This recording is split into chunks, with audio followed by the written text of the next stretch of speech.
नमस्कार हजुरहरूलाई फेरि पनि मेरो किचनमा स्वागत छ।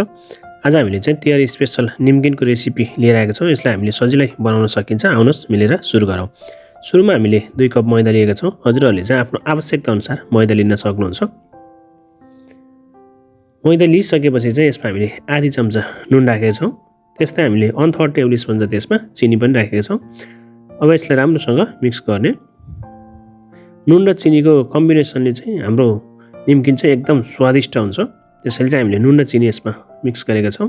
नुन र चिनीलाई राम्रोसँग मिक्स गरिसकेपछि 1/4 चम्चा हामीले ज्वानोको दाना लिएका छौँ। ज्वानोको दानालाई चाहिँ हातकैलामा राखेर यसलाई राम्रोसँग मिचेर चाहिँ राख्नु होला। ज्वानोको ठाउँमा चाहिँ हामीले मुग्रेलाको दाना पनि राख्न सकिन्छ। यो राखिसकेपछि फेरि यसलाई एकचोटि राम्रोसँग मिक्स गर्ने।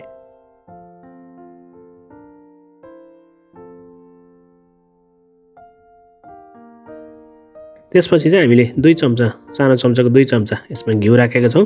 घिउको ठाउँमा चाहिँ हजुरहरूले बटर अथवा तेल पनि राख्न सक्नुहुन्छ।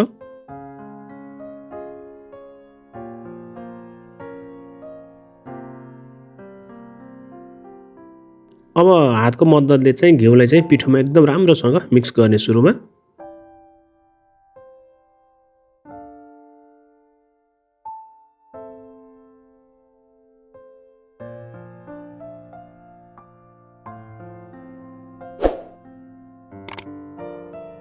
हजुरहरूले देख्न सक्नुहुन्छ घिउ राम्रोसँग पिठोमा मिक्स भइसकेको छ। अब चाहिँ यसमा हामीले मनतातो पानी राख्ने र एउटा नरम सफ्ट डो तयारी गर्ने।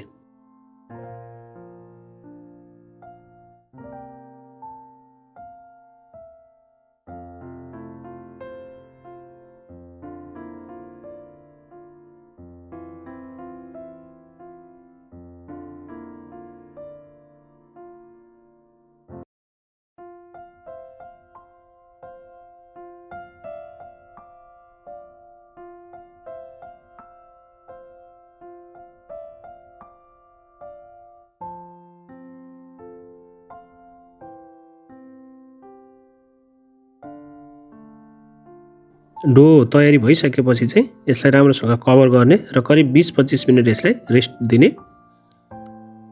हामीले 20 मिनट यसलाई रेस्ट दिइसकेका छौँ। 20 मिनटपछि चाहिँ हामीले ऱ्यापिङ गरेको फोइल निकालेका छौँ र एकचोटि यसलाई फेरि राम्रोसँग हामीले माड्नुपर्छ।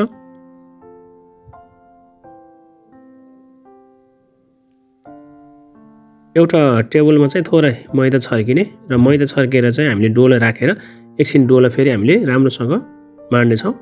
हामीले डोलाई जति माड्यो त्यति नै हाम्रो निम्किन चाहिँ एकदम सफ्ट हुन्छ र क्रिस्पी पनि हुन्छ।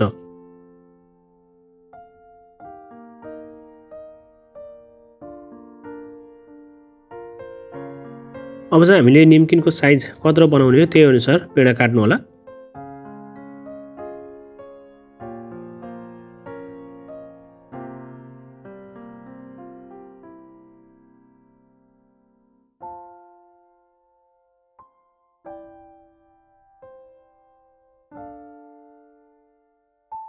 अब पेडालाई चाहिँ हातमा लिने र दुवै हातको मद्दतले चाहिँ यसलाई थिचेर गोलो बनाउने। एक एक गर्दै हामीले सबै बाँकीलाई यसै गर्नेछौँ।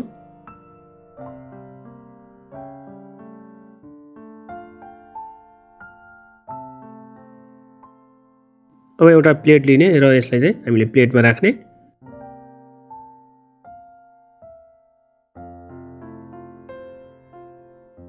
अब टेबलमा थोरै मैदा छर्कने र एउटा पेडा लिएर यसलाई चाहिँ हामीले गोलो हुने गरेर पातलो बनाउने।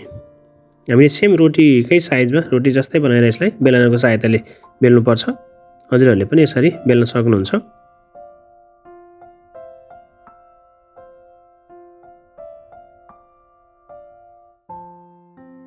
हामीले यसलाई बेलिसकेपछि चाहिँ यसलाई उठाएर एउटा प्लेटमा राख्ने र बाँकी सबै डोलाई पनि यसरी नै हामीले तयारी गर्ने।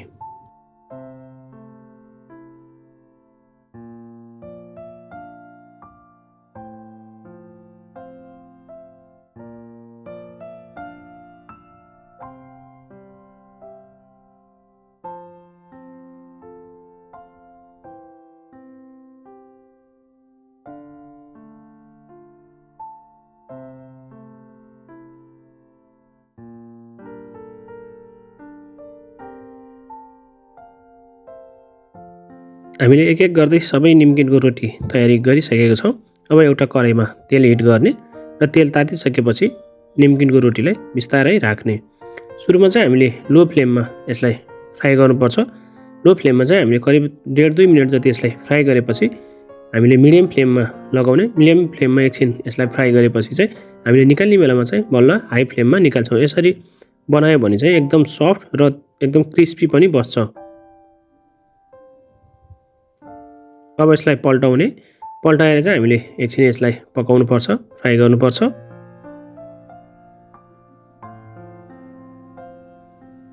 अब चाहिँ यसलाई हाफ फोल्ड गर्ने। हाफ फोल्ड गरिसकेपछि एउटा स्लाइसरको मद्दतले चाहिँ यसलाई बिस्तारै थिच्नुपर्छ।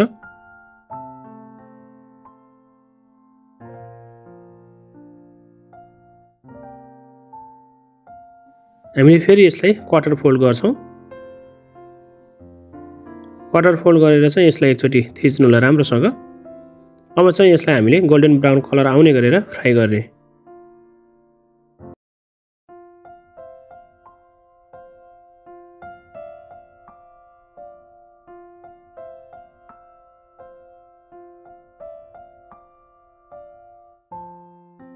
हजुरहरूले देख्न सक्नुहुन्छ हाम्रो निम्किन गोल्डन ब्राउन कलर आइसकेको छ। अब चाहिँ एउटा जालीको मद्दतले यसलाई निकाल्ने। यसलाई चाहिँ हामीले तेल तर्काउनु पर्छ। तेल तर्काइसकेपछि यसलाई निकालेर एउटा भाँडामा राख्ने र बाँकी सबै निम्किनको रोटीलाई फेरि यसरी नै हामीले फ्राई गर्ने।